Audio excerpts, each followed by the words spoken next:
Okay, so as far as what this course looks like, your parents should have been emailed a guidebook, and they got it in two different formats. And the guidebook will walk you through everything about the sacrament, some helpful hints for selecting a sponsor, for selecting a confirmation name, what your expectations are as a confirmandi, what your parents' expectations are, the expectations of the sponsors, some frequently asked questions, and so on and so forth. One thing I want to draw your attention to right off the bat is on the back there are a list of important dates. So if you haven't already done so, please mark your calendar. Today is the workshop release date, which means you have until next Sunday, September 27th, to complete all of the assignments and get those in. The classroom will close at that time. October 18th will be the next release date for workshop number 2. Again, you will have 1 week to complete that, so everything has to be in by October 25th. On November 15th, we will be having our retreat component.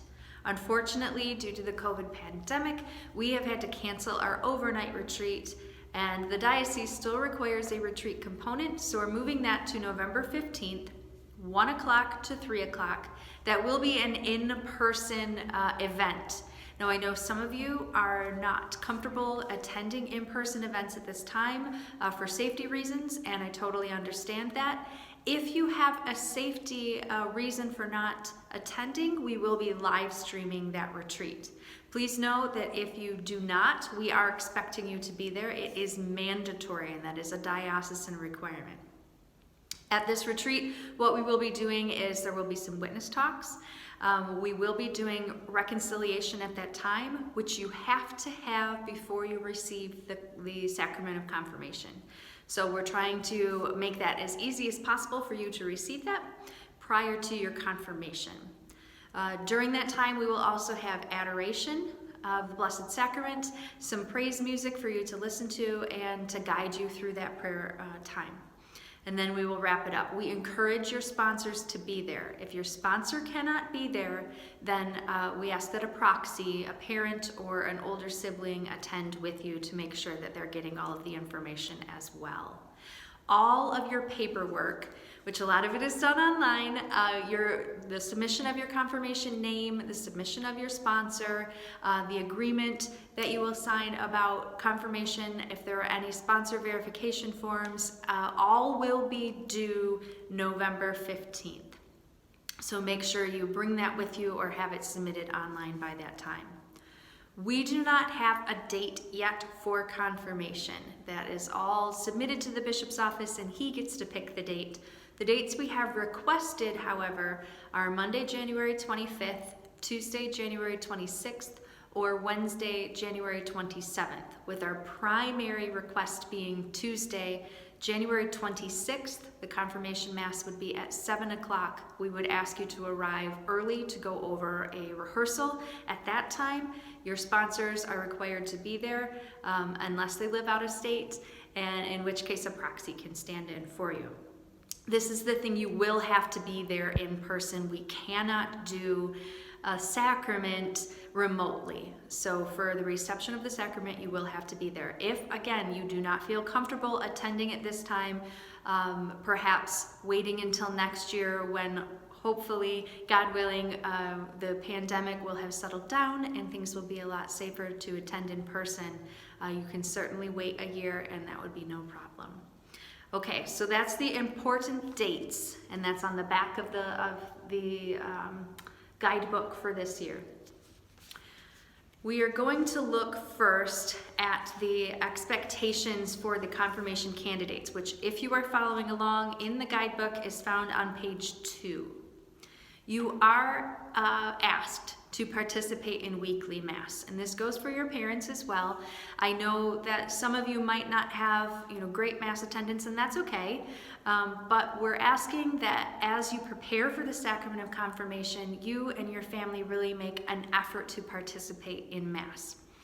Whether that be in person, which we are offering our 3 Sunday Masses, we have daily Mass on Tuesday night, Wednesday, Thursday, and Friday morning, or tuning into a live stream or a recording of our live stream online on Sundays. Our live stream is typically at the 8:30 a.m. Mass. If that's too early for you, you can certainly attend later, or a different church that is live streaming. Find a time and attend that Mass. We do ask that you complete all of your assignments and your virtual workshops on time. This is very important. I know a lot of you are doing online schooling and you're a little burnt out on computers, and I certainly understand that. But it's important that you stay on track with this so that you're not trying to cram everything in. That means that you're taking your confirmation preparation seriously. It's a lot harder to do when we're not meeting in person. I wish we were meeting in person. I'm a lot funnier when we're meeting in person, but we're working with what we got.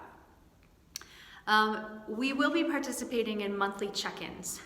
You can do this over the phone. We're going to have a Sign Up Genius link below. Or you can do this on Zoom if you prefer to do it on Zoom. So we'll sign up, we'll do a monthly check-in.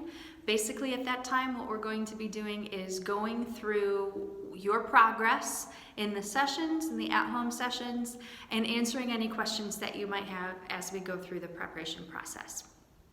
Your sponsor and your confirmation name, you should put some thought into that. That is an expectation of the candidate. We also ask that you be regularly involved in social justice activities and service. That means basically taking note of love thy neighbor, right? And putting that into action. A simple way to do this would be to practice social distancing and wearing a mask and doing things that you can do to help stop the spread of the virus to those who might be the most at risk. We do ask that you add some spiritual activities to your life, whether that's adding prayer time or maybe attending a daily Mass, saying the rosary, jumping online for one of our virtual rooted meetings or activities, or participating in some service opportunities that we will be offering. But adding that so that your confirmation preparation leading up to what confirmation is, that reception and sealing of the Holy Spirit and the gifts of the Holy Spirit is more meaningful. You will be asked to write a letter to the bishop. There will be a lot more instruction on that as we go forward, because that can sound a little intimidating. That is a diocesan requirement, and he does read them. So we'll go over that a little later. And then we do ask that you be there for the confirmation rehearsal so you know what's going on, and for the liturgy itself. Okay, so this is a long video, so I'm gonna stop, give you a break, and then we're going to pick back up with a little bit more of the guidebook before we get into our lesson.